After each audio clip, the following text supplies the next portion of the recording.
त्यसो आज बिहानको 5:15 भइरहेको छ। त्यो पनि यस्तो पानी परिरहेको छ। तर म चाहिँ अब क्लासको लागि रेडी हुन्छु। रेडी भएर ब्याटम्यान बनेर चाहिँ पलाएर अनि आफ्नो अफिसतिर चाहिँ लाग्छु है।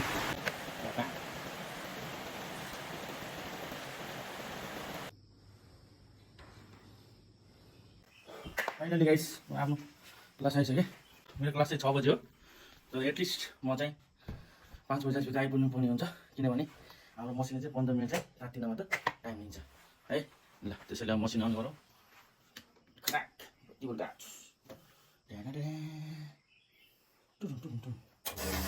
पानी तानेको है गाइस। हाम्रो पानी तान्नु अटोमेटिक पानी तान्छ। बल्ल 2 भयो। अब चाहिँ 15 मिनट कुट्ने, स्टुडेन्टलाई कुट्ने। दुःख गरेर यस्तो भिजेर आइएछ। स्टुडेन्ट आयो भने क्लास कन्टिन्यू हुन्छ, नत्र हेरौँ गाइस। यस्तो पानी पाएछ तर खुसी लाग्छ। यस्तो भिजेर पनि स्टुडेन्ट पढ्न आउँछ, एकदम खुसी लाग्छ।